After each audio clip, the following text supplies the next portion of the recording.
Hi everyone, it's Megan Piles, BCBA with Teach Me ABA, powered by Piles & Associates. Today's video is the second video in a three-part series about graduate school. In today's video, Brittany and I are answering questions about coursework, the different types of master's degrees that you can get to become a BCBA, and the opportunities that open up for you after you have a master's degree.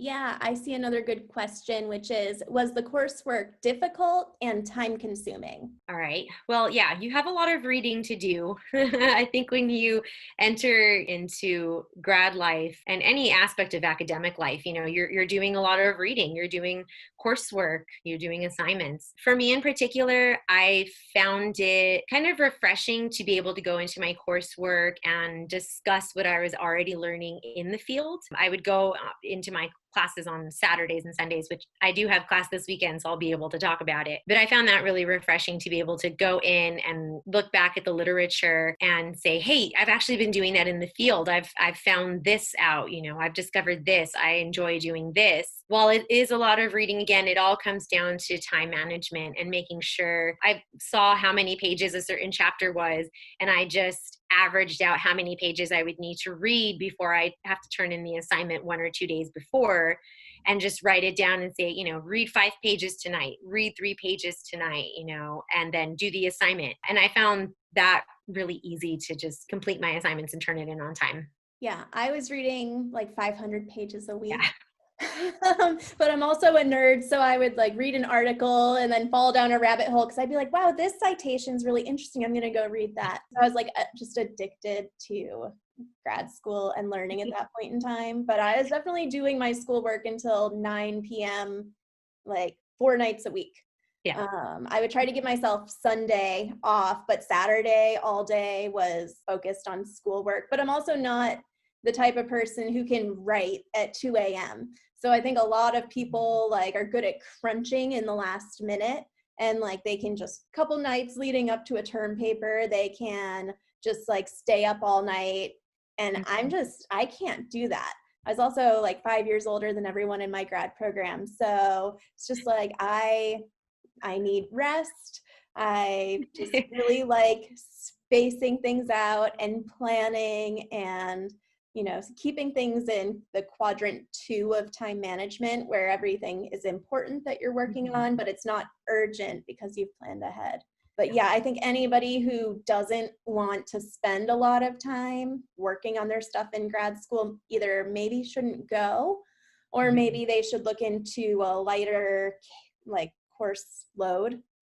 But if you're doing it right, it is time consuming, but also the work that we do, it's so important to do it right that I think the sort of people who just go to graduate school to take the courses and immediately erase everything from their brain, I don't think that they are able to go out and provide the best services, because I think back to my coursework all the time, and I read an article about dolphin training once, and I've applied that dolphin training article to my clinical life, and it's I'm always thinking back, oh, I remember this, and also you're more likely to pass the exam. Your coursework should prepare you for the exam. You shouldn't, if you're doing it right, you shouldn't have to study that much for the exam. That's my take on things, but I'm also kind of just get things done. Get things done right.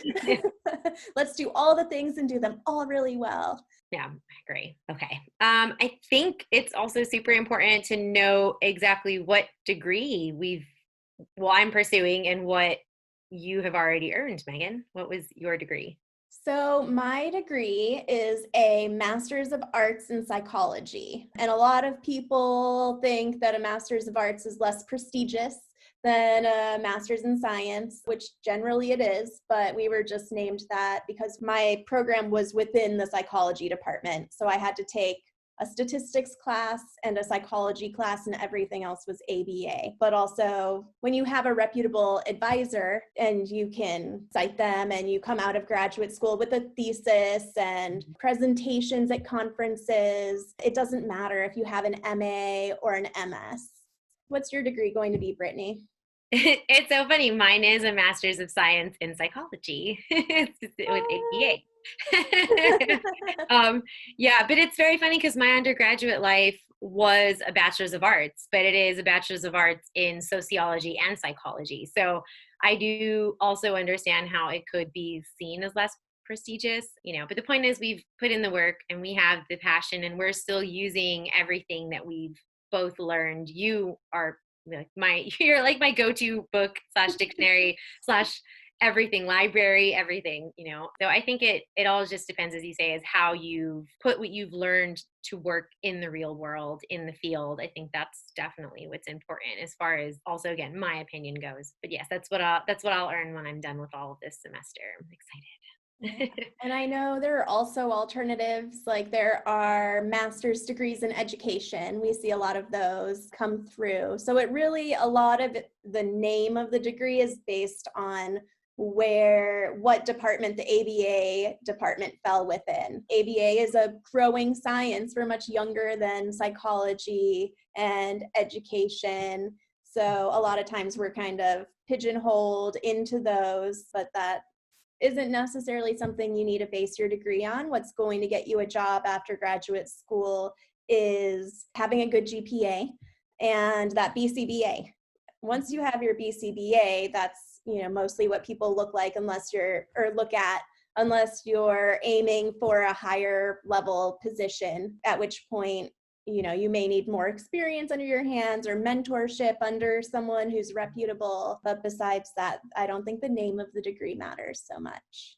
Mm-hmm. Yeah. And I think that really brings us to another really good topic of what kinds of jobs could we pursue if we, before our degree and now after our degree, like what is the difference there? I would say for me personally, I was already a therapist in ABA and I had my undergraduate degree, I had my bachelor's degree, and I personally really enjoy teaching others and learning furthermore into something. In particular, it was ABA. And I really liked the idea of being a supervisor. I thought, how does program development happen for a client? How can I better teach this particular skill when I felt like I didn't have the proper support? And so when I had those questions, I just realized I have to go back to school because I won't necessarily be able to have a position of a supervisor or a program manager, and of course a BCBA without going to grad school. Yeah, I think being a BT is so fun.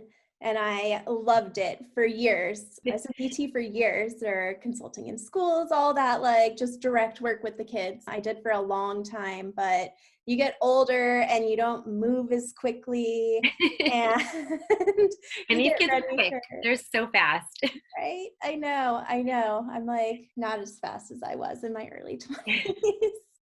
Yeah. But it's also something like aging is a thing. If you don't want to be that behavior technician forever and you do want to stay in this field, getting that degree is really necessary. You can't get a promotion. It's not like you can just work your way up and have a mentorship.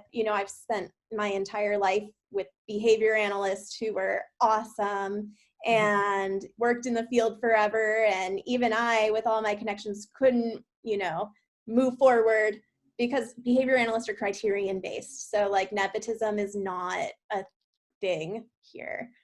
Like, no, go work, Megan. Here's your criterion, and then we can move you up.